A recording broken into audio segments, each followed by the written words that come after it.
Barpeta road Islamic club and লাইব্ৰেৰীত কেইবাটাও Islamic সংগঠনৰ অসমৰ সাম্প্ৰতিক পৰিস্থিতিৰ ওপৰত যৌথ সংবাদমেল। বৰপেটা ৰোড জামে মছজিদ, বৰপেটা ৰোড ঈদগাহ, মিফতাহুল উলুম হাফিজিয়া মাদ্ৰাছা কমিটি আৰু বৰপেটা ৰোড পাইকাৰী চব্জি ব্যৱসায়ী সন্থাৰ উদ্যোগত অসমৰ সাম্প্ৰতিক পৰিস্থিতিৰ ওপৰত সংবাদমেল সম্বোধন কৰে। সংবাদ মেলযোগে মুখ্যমন্ত্ৰীক ৰাজধৰ্ম পালন কৰাৰ আহ্বান। মিয়া উপাধি আমাক নালাগে, আমি পূৰ্ববংগীয় মূলৰ অসমীয়া মুছলমান হিচাপে নিজকে আমি দাবী কৰিম।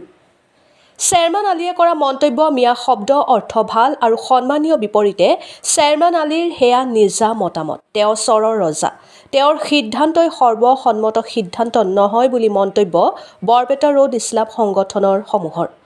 বৰপেটা ৰোড ইছলামিক ক্লাবৰ উপদেষ্টা তথা অধিবক্তা আব্দুছ ছামাদ আহমেদে নগাঁও জিলাৰ ধিঙত সংঘটিত জঘন্য ঘটনাক ধিক্কাৰ, গৰিহণা তথা নাৰকীয় কাৰ্য বুলি অভিহিত কৰি আৰু প্ৰকৃত দোষী ব্যক্তিসকলক কৰায়ত্ব কৰি দৃষ্টান্তমূলক শাস্তি প্ৰদান কৰাৰ সংবাদমেল যোগে অসম চৰকাৰক অনুৰোধ জনায়। আনহাতে শৃংখল চলিহা সম্পৰ্কে কয় যে তেওঁ নিজেই কয়, মই গুণ্ডা টেক্স লওঁ, মই দাদাগিৰি কৰোঁ, মই ৰাইজৰ উপকাৰ কৰোঁ, তাৰ বাবে মই মাননি লওঁ। তেওঁ কেনেধৰণৰ মানুহ তেওঁ নিজেই তেওঁৰ উক্তিৰে প্ৰকাশ কৰিছে। তেওঁৰ নামটোহে শৃংখল, মানুহটো উশৃংখল আৰু উশৃংখল তেওঁৰ ধৰ্ম। এই উশৃংখলক চৰকাৰে ইচ্ছা কৰিলে বন্ধ কৰিব পাৰে। তেওঁৰ উশৃংখলৰ বাবেই আজি অসমৰ ৰাইজৰ মাজত এক বিশৃংখল পৰিৱেশৰ সৃষ্টি হৈছে। হিন্দু, মুছলিম, মিয়া, অসমীয়া এই পৰিৱেশ সৃষ্টি হৈছে। তেওঁৰ বিবেকক প্ৰাধান্য দি এইবিলাক কাৰ্য বন্ধ কৰাৰ বাবে আহ্বান জনায় আৰু চৰকাৰেও যাতে হস্তক্ষেপ কৰে তাৰ বাবে আহ্বান। অসমত সকলো জাতি জনগোষ্ঠী শান্তিপূৰ্ণ সহৱৰ্তন বিচাৰোঁ, ভাতৃত্ববোধ সমন্বয় বিচাৰোঁ। স্বৰ্গদেউ চুকাফাই সকলো জাতি জনগোষ্ঠীক এক কৰি বৃহত্তৰ অসম গঢ়িছিল। আমি ইয়াত ভাঙন লগাৰ পক্ষত নহয়। আমি নিজেই অসমীয়া হৈছোঁ। মিয়া বুলি আমাক তুচ্ছ তাচ্ছিল্য কৰে। মিয়া এটা সন্মানীয় শব্দ, মিয়া মানে মহাশয়, কিন্তু অসমত মিয়া মানে এটা তুচ্ছ জাতি। সেই তুচ্ছ তাচ্ছিল্য উপাধি আমি গ্ৰহণ নকৰোঁ। আমি পূৰ্ববংগীয় মূলৰ অসমীয়া মুছলমান। অসমৰ ভাষা সংস্কৃতি গ্ৰহণ কৰিছোঁ। অসমৰ খাদ্য আন্দোলন, মাধ্যম আন্দোলনকে ধৰি সকলো আন্দোলনতে আমাৰ অৱদান আছে। অসমৰ ভাষা সংস্কৃতিৰ লগত তেতিয়াৰ পৰাই বিলীন হৈছোঁ। মিয়া উপাধি আমাক নালাগে, আমি পূৰ্ববংগীয় মূলৰ অসমীয়া মুছলমান হিচাপে আমি দাবী কৰিম। আনহাতে বাঘবৰৰ বিধায়ক চেয়াৰমেন আলীয়ে মিয়া শব্দ অৰ্থ ভাল আৰু সন্মানীয় বুলি কৰা মন্তব্য সন্দৰ্ভত আব্দুছ ছামাদে কয় যে বিধায়ক চেয়াৰমেন আলীৰ সেয়া নিজা মতামত। তেওঁ চৰৰ ৰজা, চৰৰ মানুহখিনিক হয়তো তেনেকৈ বুজাইছে। মিয়া নামত তেওঁৰ ৰাজনৈতিক মতামত থাকিব পাৰে, গতিকে তেওঁৰ সিদ্ধান্তই সৰ্বসন্মত সিদ্ধান্ত নহয় বুলি সংবাদমেলত উল্লেখ কৰে। বৰপেটা ৰোডৰ পৰা পুৰণ দেউৰীৰ ৰিপৰ্ট, অৰুণোদয় আছাম। আমি অসমৰ সাম্প্ৰতিক পৰিস্থিতি সম্পৰ্কে আমাৰ কিছু অনুভৱ আপোনালোকৰ সন্মুখত ব্যক্ত কৰিবলৈ লৈছোঁ। আমি এই 5টা অনুষ্ঠান মিলি আমি অনুভৱ কৰিছোঁ যে অসমৰ সাম্প্ৰতিক পৰিস্থিতিত আমি শান্তিৰ হকে দুআষাৰ কথা সাংবাদিক বন্ধুসকলৰ জৰিয়তে অসমবাসীক আমি এটা মেছেজ হিচাপে প্ৰেৰণ কৰিম। গতিকে এই ক্ষেত্ৰত আমি এটা প্ৰেছ নোট তৈয়াৰ কৰিছোঁ। মই প্ৰথমতে আপোনালোকক আমাৰ প্ৰেছ নোটটো পাঠ কৰি দিবলৈ লৈছোঁ। Islamic club and library, Barpeta road জামে মছজিদ, বৰপেটা ৰোড ঈদগাহ, মিফতাহুল উলুম হাফিজিয়া মাদ্ৰাছা কমিটি আৰু বৰপেটা ৰোড পাইকাৰী চব্জি বজাৰ সন্থাৰ উদ্যোগত অসমৰ সাম্প্ৰতিক পৰিস্থিতিৰ ওপৰত যৌথ সংবাদমেল।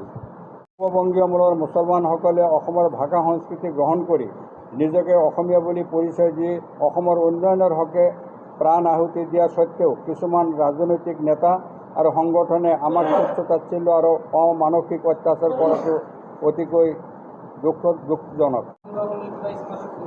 এই ক্ষেত্ৰত আমি যিহেতু সামাজিক অনুষ্ঠান কেইটামান আমি ইমান গধুৰ দায়িত্ব ল'ব খোজা নাই, কিন্তু আমি এটা কথাই অনুৰোধ কৰিব বিচাৰিছোঁ যে অসমৰ সদৌ অসম ছাত্ৰ সন্থা, সদৌ অসম সংখ্যালঘু ছাত্ৰ ইউনিয়ন আৰু উজনি নামনিৰ যিবিলাক সংগঠন আছে, গোটেইবিলাক সংগঠনে এটা শান্তিপূৰ্ণ এটা পৰিৱেশৰ সৃষ্টি কৰিব লাগে। কোনো সংগঠনৰ তৰফৰ পৰা বা কোনো ব্যক্তিৰ তৰফৰ পৰা যাতে কোনো জাতি জনগোষ্ঠীক ঘাইল কৰি কোনো ধৰণৰ এটা উত্তেজনা সৃষ্টিকাৰী কোনো বক্তব্য নাৰাখে।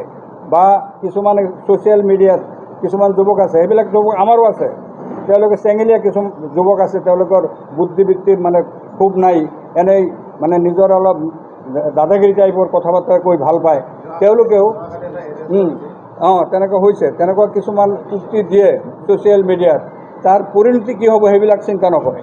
গতিকে আমি সেইকাৰণে সকলোকে আহ্বান জনাইছোঁ, সংখ্যালঘু সংখ্যাগুৰু, অসমীয়া অনা অসমীয়া, বড়ো অনা বড়ো, সকলো জাতি জনগোষ্ঠীৰ মানুহক আমি আহ্বান জনাইছোঁ যে এই মুহূৰ্তত আমি অধিক ধৈৰ্য ধাৰণ কৰিব লাগে, আমি সহিষ্ণুতা প্ৰদৰ্শন কৰিব লাগে, আৰু আমাৰ সাতাম পুৰুষীয়া যি অসমৰ ঐক্য সংহতি আছে আমি এইটো বজাই ৰখাৰ কাৰণে সকলোৱে চেষ্টা কৰিব লাগে। শৃংখল চলি অহা সম্পৰ্কে কি কওঁ, তেওঁ নিজেই কয় যে মই গণ্ডা টেক্স লওঁ, মই দাদাগিৰি কৰোঁ, ৰাইজৰ উপকাৰ কৰোঁ, ৰাইজৰ পৰা মই তাৰ মাননি লওঁ। গতিকে তেওঁ কোন ধৰণৰ ব্যক্তি সেইটো নিশ্চয় তেওঁৰ উক্তিৰেই তেওঁ প্ৰকাশ কৰি দিছে। তেওঁ শৃংখল নামটোহে তেওঁৰ, কিন্তু তেওঁৰ ধৰ্ম হ'ল উচ্ছৃংখল, উচ্ছৃংখলতা তেওঁৰ ধৰ্ম। এই উচ্ছৃংখলতা চৰকাৰে ইচ্ছা কৰিলে যিকোনো মুহূৰ্তত বন্ধ কৰিব পাৰে। তেওঁৰ উচ্ছৃংখলতাৰ কাৰণে আজি অসমৰ ৰাইজৰ মাজত, গোটেই ৰাইজৰ মাজত এটা বিশৃংখল পৰিৱেশ হৈছে, এটা মানে হিন্দু মুছলিম পৰিৱেশ, মিয়া মানে অসমীয়া পৰিৱেশ, এই পৰিৱেশৰ সৃষ্টি তেওঁ কৰিছে। আমি আহ্বান ৰাখিছোঁ তেওঁক, মানে তেওঁৰ বিবেকৰ প্ৰাধান্য দি পেলাই তেওঁ যাতে এইবিলাক কাৰ্য বন্ধ কৰে আৰু চৰকাৰো যাতে এই ক্ষেত্ৰত হস্তক্ষেপ কৰে।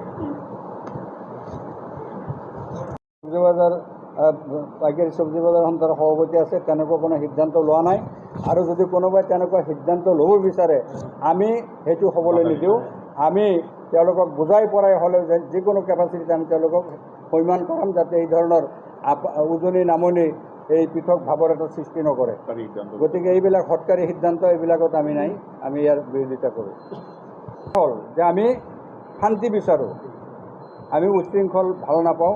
আমি অসমত সকলো জাতি জনগোষ্ঠী শান্তিপূৰ্ণ সহাৱস্থান কৰিব বিচাৰোঁ, ভাতৃত্ববোধ বিচাৰোঁ, সমন্বয় বিচাৰোঁ।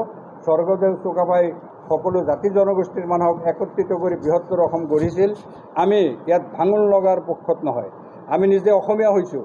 আমাৰ যিসকলক মিয়া বুলি কোৱা হয়, যোৱাকালি মুখ্যমন্ত্ৰীয়ে কৈছে যে অহাকালিৰ পৰা মই আৰু মিয়া বুলি নকওঁ, আপোনালোকে মিয়া বুলি ক'লে যে দুখ পায়, সেইটো মই আগত জনা নাছিলোঁ। আমি আচলতে এই মিয়া বুলি তুচ্ছ তাচ্ছিল্য, মিয়া এটা সন্মানীয় শব্দ। মিয়া মানে কি মহাশয়, কিন্তু ইয়াত অসমত ব্যৱহৃত হয় মিয়া মানে এটা তুচ্ছ জাতি, তুচ্ছ তাচ্ছিল্য কৰি ব্যৱহাৰ হয়। সেই তুচ্ছ তাচ্ছিল্য টাইটেল আমি গ্ৰহণ নকৰোঁ। আমি পূৰ্ববংগীয় মূলৰ অসমীয়া মুছলমান, অসমৰ ভাষা সংস্কৃতি আমি গ্ৰহণ কৰিছোঁ। অসমৰ খাদ্য আন্দোলন, মাধ্যম আন্দোলন, যিমান আন্দোলন আছে চব আন্দোলনত আমি অৱদান ৰাখিছোঁ। আমি অসমৰ ভাষা সংস্কৃতিৰ লগত আমাৰ সেই পূৰ্বপুৰুষৰ পৰাই আমি চব বিলীন গৈছোঁ। গতিকে এই মিয়া টাইটেল আমাক নালাগে। আমি পূৰ্ববংগীয় মূলৰ অসমীয়া মুছলমান হিচাপে নিজকে দাবী কৰিম, আৰু ভৱিষ্যতে এইটো লৈ আমাৰ ইণ্টেলেকচুৱেলসকলৰ মাজত এটা আলোচনা হৈ আমি এটা সৰ্বসন্মত সিদ্ধান্ত আমি গ্ৰহণ কৰিম।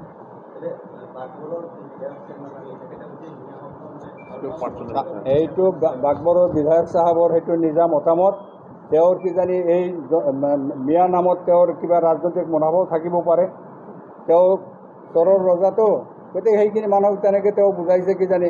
গতিকে তেওঁৰ সিদ্ধান্তই সৰ্বসন্মত সিদ্ধান্ত নহয়। কালি বিধানসভাত ৱাজেদ আলী চৌধুৰীয়ে কৈছে, মুখ্যমন্ত্ৰীৰ বক্তব্যৰ বিপৰীতে তেওঁ কৈছে যে শ্বাৰমান আলীৰ ব্যক্তিগত কথা, তেওঁৰ সিদ্ধান্ত তেওঁৰ সৰ্বসন্মত সিদ্ধান্ত নহয়, এইটো অসমৰ ৰাইজৰ সিদ্ধান্ত নহয়, আমি এই সিদ্ধান্ত নামানো।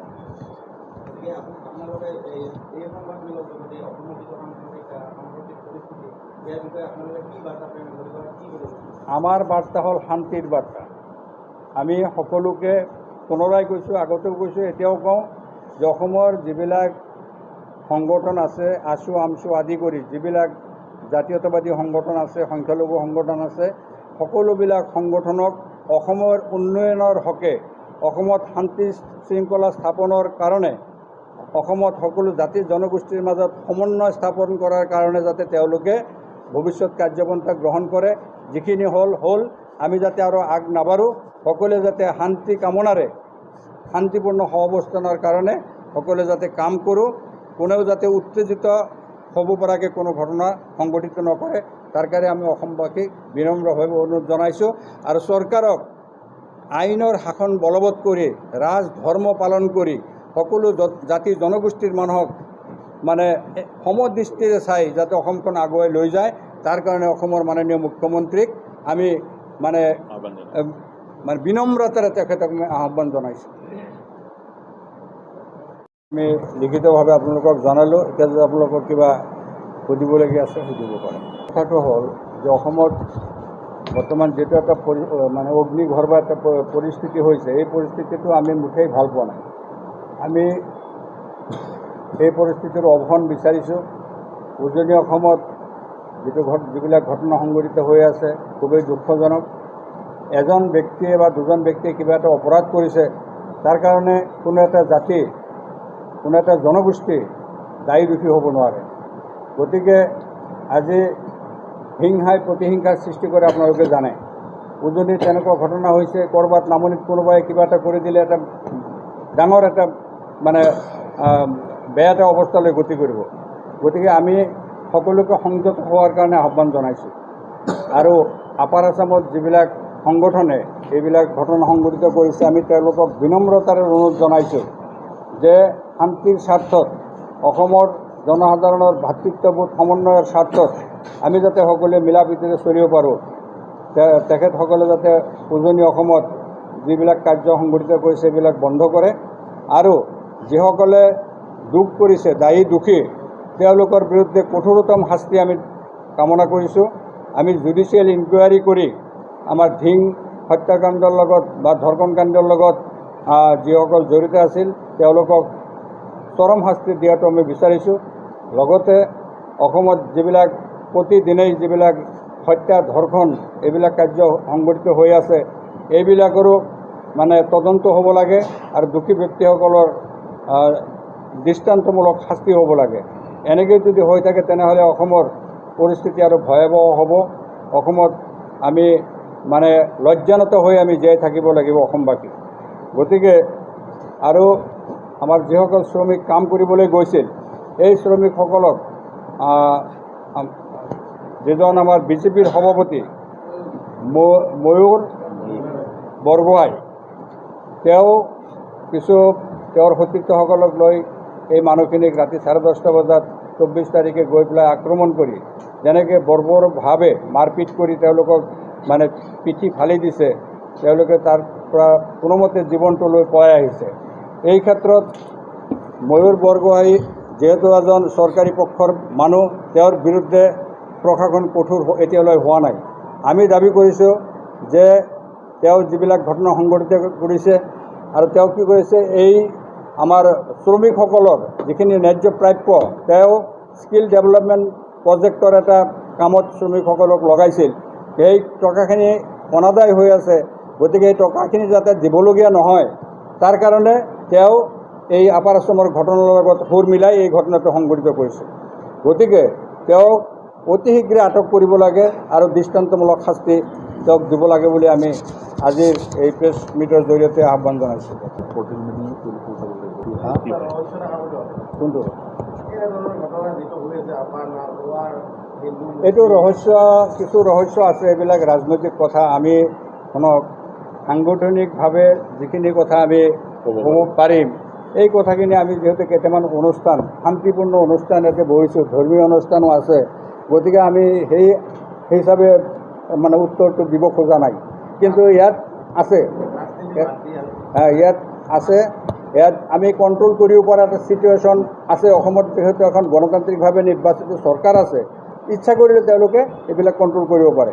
কিন্তু কিয় বা কণ্ট্ৰল হোৱা নাই, বা উজনিত এনেকুৱা ঘটনা কেলেই বা সংঘটিত হৈ আছে। সেইদিনা দেখা পালোঁ এই চিপাঝাৰত মানে মুছলিম সম্প্ৰদায়ৰ মানুহক তেওঁলোকে চব্জি বিক্ৰী কৰিবলৈ দিয়া নাই। আৰু এইফালে আমাৰ দৰং ওদালগুৰিৰ পৰা হুংকাৰ দি আছে যে মিয়া হাটাও ইয়াত মিয়া থাকিবলৈ দিয়া নহয়।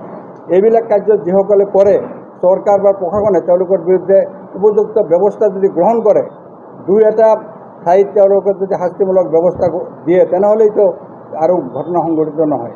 গতিকে ইয়াত আছে কিছু ৰাজনৈতিক কথাও জড়িত আছে, আমাৰ ক্ষমতাৰ কথাও ইয়াত জড়িত হৈ আছে। গতিকে আমি সেইবিলাক কথাত আজি বেছি সোমাব খোজা নাই। যোৱাকালি আমাৰ এটা সাংগঠনিক